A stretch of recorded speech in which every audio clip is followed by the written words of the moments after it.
मुफ्ती सलमान अजहरी के साथ क्या हुआ? उनके वकील ने सब कुछ बता दिया खुल्लम खुल्ला।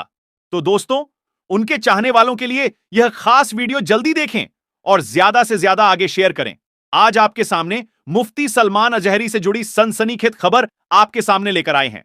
दोस्तों, मुफ्ती सलमान अजहरी के वकील ने मुफ्ती सलमान अजहरी के साथ क्या कुछ हुआ है उसके बारे में खुल्लम खुल्ला बातें बता दी हैं। आज उसी चीज को आप लोगों के बीच में रखने जा रहा हूं इस वीडियो में, जिसको सुनकर यकीनन बहुत सारे सवाल, बहुत सारी ऐसी चीज होंगी जो आपके दिमाग में चल रही होंगी, वह क्लियर हो जाएंगी। मुफ्ती सलमान अजहरी के चाहने वालों से मैं रिक्वेस्ट करूंगा कि जैसा कि मुफ्ती सलमान अजहरी साहब ने इशारों ही इशारों में यह लोगों से कहा था, अपने चाहने वालों से कहा था, आप मेरे वास्ते दुआ करें। यानी मुफ्ती साहब ने कहा था लोगों से, उनके चाहने वालों से, दीवानों से कहा था कि आप मेरे हक में दुआ करें।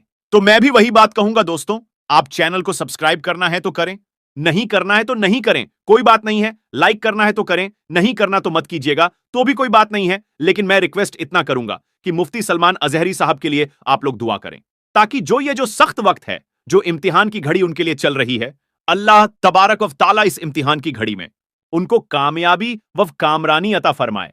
और इसी के साथ मैं आप लोगों को मुफ्ती सलमान अजहरी के जो वकील हैं, जो मोडासा में हैं, उनका केस जो कोर्ट में लड़ रहे हैं, उनका जो बयान आया है, उसको मैं अपनी जुबानी आप तक पहुंचा देता हूं।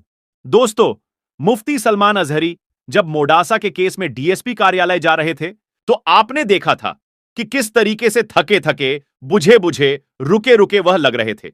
यानी लंगड़ाकर चल रहे थे। चलने में ऐसा लग रहा था कि उनको बहुत ताकत लग रही है, मानो उनको ऊपर टॉर्चर किया गया हो कस्टडी में।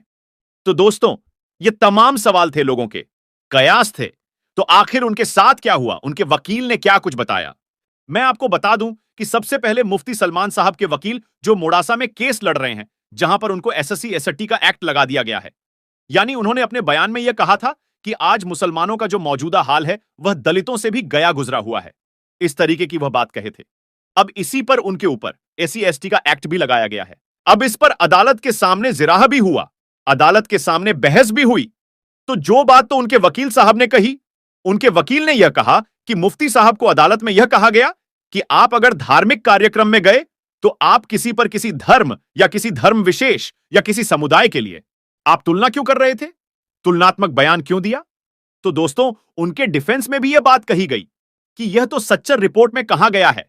जो रिपोर्ट मुसलमान के ऊपर आया हुआ था, उसमें कहा गया कि मुसलमानों की मौजूदा स्थिति कैसी है अभी। बहरहाल यह आगे जाकर बहस का मुबाहिसा है कि उनके ऊपर एसटी एसएससी का मुकदमा फिट बैठता है या नहीं, या उनके कहने का भाव तात्पर्य कुछ और था। यह आने वाले वक्त में अदालत के सामने क्लियर होगा। लेकिन इस पर भी तबसरा हुए हैं। आगे दोस्तों, जो लंगड़ाकर चल रहे थे, उस पर उनके वकील ने यह बयान दिया है। उनके वकील ने बताया है, एक संवाददाता से बात करते हुए उन्होंने बताया कि जब यह बातें सामने आई कि कहीं उनके ऊपर टॉर्चर तो नहीं हुआ है, तो उससे पहले उन्होंने मुफ्ती साहब से पर्सनली पूछा कि क्या आपको कस्टडी में किसी तरीके से टॉर्चर किया जा रहा है, किसी तरीके से आपके साथ बदसलूकी की जा रही है? तो मुफ्ती सलमान अजहरी साहब ने यह कहा कि नहीं, मेरे साथ किसी तरह की बदसलूकी नहीं की जा रही है, बल्कि यहां जो पुलिस वाले हैं मेरे से तू तड़ाक में भी बात नहीं करते, बल्कि आपसे बात करते हैं। यानी मुझे आप लगाकर यह बात करते हैं, तू तड़ाक के साथ भी बात नहीं करते। रही बात वह थके थके, बुझे बुझे क्यों हैं, तो उनके बारे में यह बताया गया कि मुफ्ती साहब को बैक पेन है, यानी पीठ में दर्द है। और दर्द की वजह समझ सकते हैं कि लगातार एक जगह से दूसरी जगह पर गाड़ी में ट्रेवल कर रहे हैं, 10-10 घंटे, 8-8 घंटे। जिस तरीके से आप देखेंगे कि कच्छ और बचाव में जहां उनके ऊपर केस था, वहां की सुनवाई और हियरिंग के बाद जिस तरीके से इनको मोडासा लाया गया, तो वहां एक लंबी दूरी तय की गई। और इस लंबी दूरी में दोस्तों क्या हुआ कि उनकी पीठ में उनको दर्द हो गया और उनको वहां पर डॉक्टर के पास भी ले जाया गया था, जहां उनको पेन किलर और इन सब की दवाई भी दी गई। तो वहां पर उन्होंने बताया, जब उनसे पुलिस वालों ने खाने के लिए कहा, दवाई खाने के लिए कहा, तो उन्होंने यह बताया कि वह रोजे से हैं। और इस बात का जिक्र मुफ्ती सलमान अजहरी साहब ने अपने वकील साहब के साथ भी किया कि उनको तो दर्द की दवा दी गई थी, उनको अस्पताल में चेकअप भी कराया गया था और दवा खाने के लिए कहा गया, लेकिन वह रोजे से थे, इसीलिए उन्होंने दवा नहीं खाई और इसकी वजह से उनके पीठ में बहुत ज्यादा दर्द है, थकावट है। और जो सवालात की जो बौछार भरमार हो रही है, क्योंकि दोस्तों वो कस्टडी में हैं, तो पुलिस वाले आपको हजार तरीके से सवाल कराते हैं कि कहीं आप सच बोल रहे हैं या झूठ बोल रहे हैं, तो उसका भी एक मेंटली टॉर्चर और मेंटली थकावट होती है। लेकिन उनको फिजिकली किसी तरीके से टॉर्चर नहीं किया गया है। आगे वकील साहब ने मुफ्ती साहब के बारे में बताया कि जिस तरीके से मोडासा के अंदर उनको 4.5 दिनों की रिमांड में भेजा गया है, पुलिस कस्टडी में भेजा गया है, तो उनका यह कस्टडी का टाइम 17 तारीख 10:30 बजे के करीब खत्म होगा।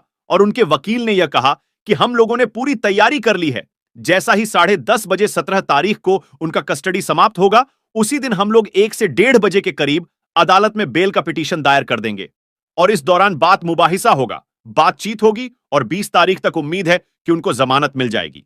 और इस दौरान मुफ्ती साहब मोडासा की जो जेल है वहां पर वह रुकेंगे।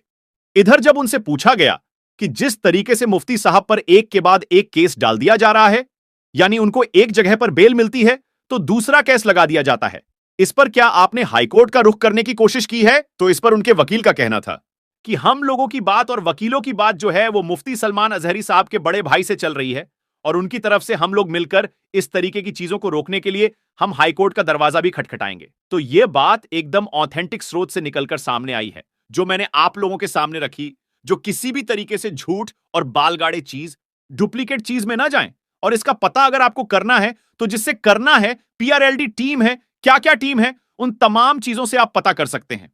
तो यह जानकारी आप लोगों के लिए मैं आज लेकर आया था। मिलेंगे फिर किसी नई वीडियो में, तब तक के लिए अल्लाह हाफिज।